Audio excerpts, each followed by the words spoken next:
Hello everyone, thanks for tuning in to today's second video. We're going to have a look at the weather for next week's 10 days for today's second video, which will take us to around the 15th of May. We'll be able to extend out beyond that. We extended GFS and ECM ensembles. They run to around a couple of weeks. And we'll have a look at CFSV2 at the end of the video for the next 4 weeks. That will take us, I think, today to the very first day of June. Of course, that will be the first day of mid-jocular summer as well. So the year really getting on now. Well, before I do anything else, I'm going to say a big thank you to our latest PayPal donor. So, a big thank you to David Collins. Big thank you to David Collins for becoming our latest donor through PayPal. Thank you so much, David, for doing that. It's absolutely fantastic. Thanks so much for becoming our latest donor. If you would like to become a donor for Gaz Office like David, all you need to do is come to the Gaz Office PayPal page and then sign into your PayPal account and give whatever donation you would like to Gaz Office. We're going to give you a shout out in videos and we'll say thank you so much for doing that. As long as you want, one or a few people would rather stay anonymous, and that's absolutely fine. It's not a problem whatsoever. If you'd rather stay anonymous, no problem at all. Just say thank you to this anonymous person. But otherwise, we'll give you a shout out and we'll say thank you very much. You can also become a patron for Gaz Office. This is Big Gaz Office patron page. We've got 60 patrons at the moment, so hello and a big thank you to our 60 patrons. If you would like to become a patron for Gaz Office, then all you need to do is go to Gaz Office patron page, sign up for a Patreon account, assuming you don't already have one, and then you can pledge anything from $1 a month upwards to Gazworthies. You pool in with all of the other patrons, and you get a shout out in videos as well, as long as you want one. And of course, there's also YouTube channel membership now. So if you'd like to become a YouTube channel member, then all you need to do is click the join button on the YouTube homepage, or with all of the videos on the YouTube channel. And that takes you to another page where you can sign up and become a Gaz Office YouTube channel member. If you can't see the join button, there is a link with the videos in the description. So big thank you to all of our donors, big thank you to all of our patrons, big thank you to all of our channel members. That's absolutely great. Thank you so much for doing that. You're helping us to pay for Gaz Office and keep the content online, and as I keep saying, our promise to you for your support is that we're going to keep recording and uploading and live stream through this coronavirus crisis, and we're going to get through it together, all of us together as a community.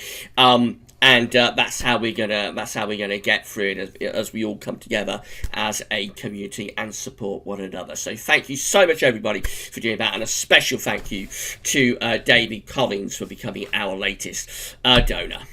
Right then, let's move on with the video, and we're going to start off with GFS, upper temperature and precipitation ensembles for the next couple of weeks. We're looking at Great Malvern today. So the red line is the 30-year upper air temperature average for Great Malvern.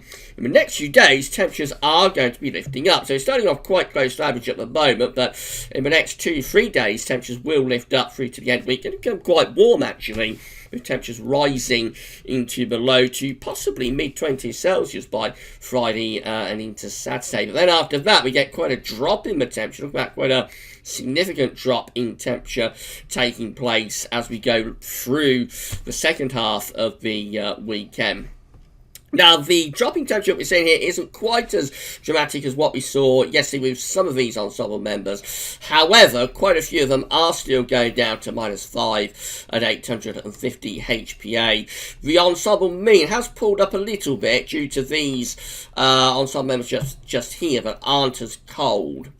But overall, it still looks like we're going to pull down quite an appreciable northerly blast over the long weekend.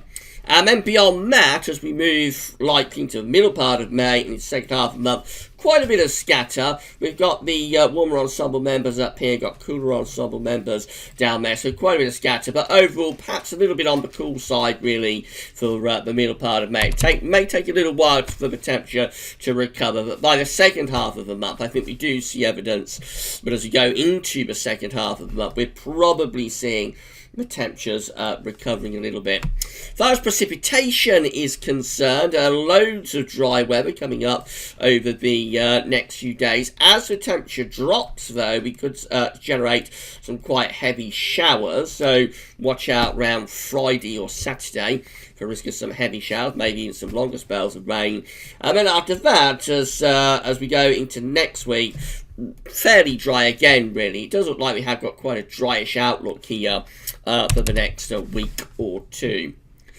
Moving on to the temperature anomaly. So this is how temperature anomalies are looking from the 5th through to the 13th of May. Below average, quite significantly so for many parts of Europe, particularly Northern Europe, Scandinavia there, with temperature anomalies around 6 to 8 degrees below average in some parts of Norway and northern Sweden. More generally, for us in the UK, our temperature anomaly is around 1 to 3 or 4 degrees below average. It is quite a coldish week, though, coming up. Precipitation anomalies rather on the drier than average side, really, from the 5th through to the 13th of May, especially for more northern parts of the country, but really most areas are coming out on the drier than average side this week. Well, that's how the GFS is looking for Friday. So on Friday, we've still got high pressure sitting over and to the east of the country. We're drawing up quite a warmish southerly to southeast wind. Heights are rising up towards Greenland. You know, so we've got some heights rising up towards Greenland. We've got a ridge across western parts of Europe, and we're starting to draw up quite a warm, or potentially very warm, southerly wind. Now, as we move through into Saturday, we find heights lowering to our south and rising to the north, so we're starting to get low pressure beginning to develop around here across France and Bay of Biscay. At the same time, high pressure is beginning to build up over Greenland. And so what's going to happen here is that we're going to try to pull down a very cold northern wind, but at the same time, a low pressure to the south, we're going to try to draw up a warmer southerly wind. That's the kind of thing that can spark off heavy showers as we go through into Saturday. Eventually, by Sunday, we've got the wind swing into the north, so you start pulling colder air from the north, and that could see quite a big drop in temperature. There's the upper air temperatures for 6 o'clock in the morning on Sunday. So we're bringing the minus 10 Celsius isotherm into Scotland. Certainly cold enough for showers to turn wintry across the northern eastern parts of Scotland. At the same time, though, we've got the 5 Celsius isotherm across England, or southern parts of England and Wales. So there is a big temperature contrast that may fuel heavy showers or longer spells of rain overnight Saturday into Sunday. By Monday, the high pressure sinking down across the country. We're all in that cold north to northeasterly wind by that point. There's the upper air temperature showing the minus 5 Celsius isotherm is through the country. So you will feel the drop in temperature taking place over the weekend. However, as we go through to Tuesday, the high pressure then begins to sink in across the country. So we cut off those north to northeast winds. Temperatures will start to stage a bit of a recovery through the middle of next week, although it will probably be cold at night. And I would be watching out if I was a grower. Well, I am a grower. So watch out through the middle part of next week for some quite significant overnight frost potentially under that ridge of high pressure. Eventually, by the second half of next week, we do start to draw in warmer air from the east and the southeast again. So as we move up towards day 10, that's how we're looking. High pressure is sitting over the country, mainly dry, and we're bringing in a much less cold or even warmer east to southeast wind. Low pressure is across France, Spain and Portugal. That may try and push up and bring us some thundery showers into the south. In the more extended range, the GFS actually starts to do that. We start to draw up low pressure from the south as the high pressure begins to push further northward. So it's a case of showers or longer spells of rain breaking out there as we move into the second half of May. Not particularly cold, but certainly quite a lot wetter. However, this is all very extended range stuff, unreliable time frame stuff, so I wouldn't take it particularly seriously. This is that change in the temperature that's coming up. So these are the maximum afternoon temperatures on Thursday, where widely most parts of the country into the upper teens to low 20s Celsius. Looks really quite warm across most parts of the country. Friday is even warmer. This is Bank Holiday Friday, of course. Again, we've got temperatures low 20s widely across England and Wales. The general rule of thumb is you can add a couple of degrees on. So if it's going for 23 in central London, usually you'll be able to lift that up by a couple of degrees. So 25 Celsius, 77 Fahrenheit is possible on Bank Holiday Friday, somewhere like the central part of London, and widely temperatures into below 20 Celsius across many parts of the country. Saturday, a bit of a north-south split, so much of England and Wales still warm. I'd say not quite as warm on Saturday for England and Wales as it is on Friday, but nevertheless, still talking about upper teens to low 20 Celsius. However, look what's happening up across Scotland. Temperatures there are taking a plunge. We're dropping down into mid-single digits. In reality, that would probably be upper single digits to maybe low teens, but certainly quite a significant drop in temperature in the north on Saturday, still warm in the south. And that's Sunday. These are the afternoon temperatures for 3 o'clock in the afternoon on Sunday. By then, southern and southwestern parts of the country are just about managing to scrape into double digits. But really from Wales and Midlands northwards, we're stuck down into mid to upper single digits, 7, 8, 9 degrees quite widely. So that's a real plunge in the temperature from Friday to Sunday. Very dramatic change in the temperature being forecast there, and still looking pretty cool across most parts of the country as we go through to Monday. I suspect after that, afternoon temperatures will lift up, but watch out for cold nights. This is how the GM is looking. So again, on Friday, we've got rather slack gradients across the country. Quite warm on Friday, but may spark off some heavy showers. A few more of those perhaps sparking off on Saturday. Notice heights building across Greenland and Iceland, and so the wind turns into the north as it goes into Sunday. This is when we open the door to those cold north to northeasterly winds. There's the upper air temperatures again, showing the minus 10 Celsius ice firm in across northern Scotland. Still warm on Sunday morning in the south, but those temperatures will drop, I think, fall away through the course of Sunday itself. That's Monday. By then, we're all into the cold air with winds in from the north or northeast. Minus 5 Celsius ice firm again is pushed through the country.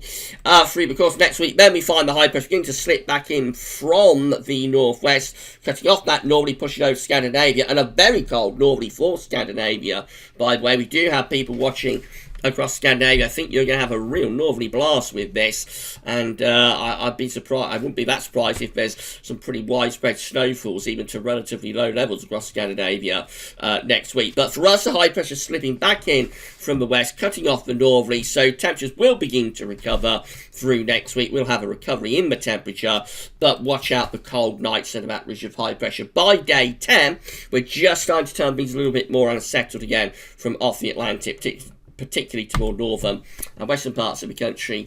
ECM, again, rather slack with the gradients on Friday. Warm and a few showers sparking off into Saturday and Sunday. That's when we turn the wind into the north. It will still be warm for England and Wales on Saturday, but turning colder in the north, and then that colder air plunges southwards across the country as we go through into Sunday. Could well be cold enough for snow showers across the northern and east parts of Scotland with the minus 10 Celsius ice firm involved, and those cold temperatures are plunging southwards through the course of Sunday itself. That's Monday. Again, high pressure slipping in from the northwest. Going to be a lot of dry weather, but wintry showers possible in the east and northeast. The main thing you'll notice will, of course, be the drop in temperature as the minus 5 Celsius ice firm is covering the whole country. The sun is strong enough to offset this a little bit, so out of the wind, in the sunshine, even within the minus 5 Celsius ice firm, perhaps won't feel too bad somewhere like central London, for example. But if you're in the wind and if you're not in sunshine, you will feel that chill. And generally, it is going to be notable. The drop in temperature is going to be notable, taking place over the weekend and into the early part of next week.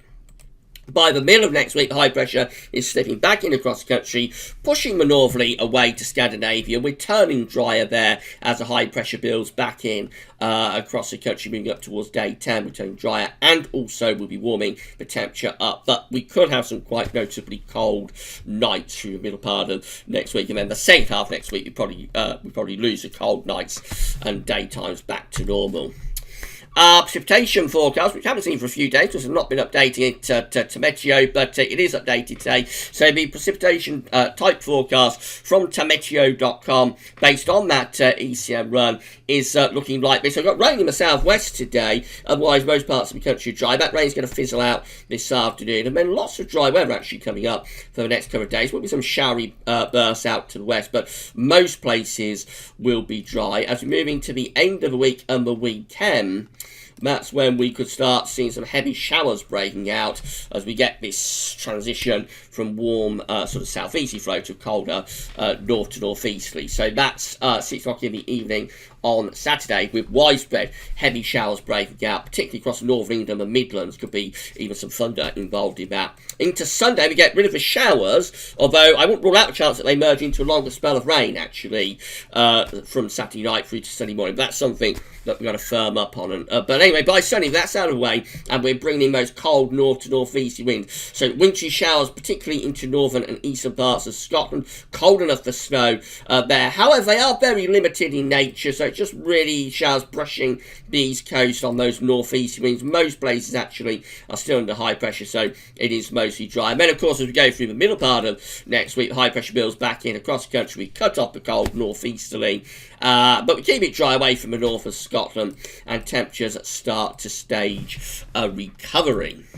These are the options on the table within the ECM ensembles for day 10 today. This is getting us to the 15th of May. So we have 18 members of the ECM ensembles with an area of above average heights just to our north and northeast. Plenty of dry weather. Winds are a little bit easterly, but plenty of dry weather there with that option. 17 have low pressure to the north and to the west, and obviously they're going to be rather more unsettled. Bring winds in off the Atlantic as well with those. And then 16, including the control and the operational run, have a mid-Atlantic ridge going up towards south of Greenland. A trough of low pressure is to our east and northeast. Winds are kind of a little bit northerly.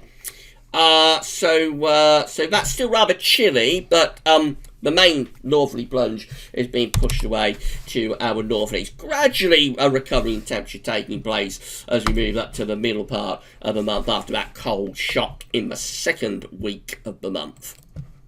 In 2 weeks' time, these are the options that we've got. This is the 20th of May. We have 30 members of the ECM ensembles then, with low pressure out to our west. We're bringing in a west-south-westerly, could be a bit unsettled. And then we have 21. It's a minority compared to the 30, but it is a very significant minority that has high pressure sitting over and to the north of the country. Quite a lot of dry weather in with that. Winds probably easterly, so that could be relatively pleasant, actually. As long as it's not coming from like north of east, that might not be too bad at all. Mainly dry, and in the May sunshine, probably not feeling too bad at all. Finally, CFSV2, so these are 500 millibar heights broken down into weekly periods. The first weekly period is going to take us from the 5th through to the 11th of May. The coming week shows that trough sinking into Scandinavia, cold northerly winds plunging into northern Europe. The ridge for us is kind of over and just out to the northwest, so the CFS has us more on the periphery of that cold northerly plunge, but probably letting some of that Arctic air in. At least for a while. Week 2 is the 12th to the 18th of May. Deep trough over Scandinavia and northern Europe, so very unsettled and cold through there. High pressure just out to our west, again, just keeping us on the periphery of that northerly. But certainly not particularly warm with that. The wind is coming around the top of the high from a north to northwesterly direction, so not particularly warm, but there is a fair amount of dry weather involved in that. Then week 3 is the 19th to 25th of May, with above average heights again through the country. Low pressure out to the west this time, so now the flow jet probably starting to do something a bit like that, and that will be turning warmer as winds are being drawn up from the south to southwest. Still plenty of dry weather, and then the high pressure intensifies into week 4. It's the 26th of May to the 1st of June, first day of meteorological summer, with high pressure then sitting over the top of the country, which might be a little bit northeasterly, so it could be a bit on the cool side, but overall that looks relatively dry. And of course, in the very, very strong June sunshine, that could be really quite warm as well. So the CFS wants an anticyclonic May now, interestingly. After those hints a few days ago of an unsettled May, CFS now is shifting more and more towards high pressure for May as well. Of course, we have a lot of high pressure in the second half of March. High pressure dominated April, and CFS is right. You see plenty of high pressure during this May as well. The position of the ridge moves around week by week, but still a lot of high pressure influences. So in the more immediate time frame, obviously we're focusing on Miss Northerly. How much of the Northerly do we let in? How much of the Arctic air plunges in? I'm still expecting this to be toned down a little bit. I'd be surprised if the -10 Celsius ice firm gets anywhere near northern Scotland in the end.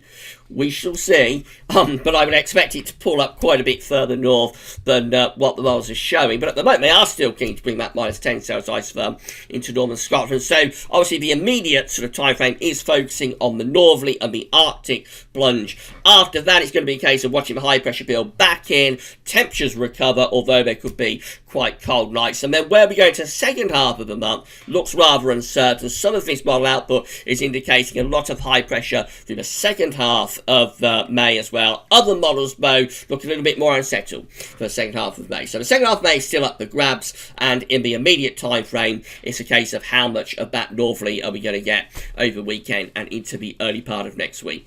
We'll be covering that, of course, in the 5-day forecast tomorrow, and also tomorrow we're going to have another week's NAV update before the regular features, and we're going to have our Wednesday lockdown live stream as well between 4 and 5 o'clock tomorrow afternoon. We'll all get together and see how we're all doing, and that's coming up tomorrow afternoon on the channel. Right, that's it for today's videos though, so thanks for watching.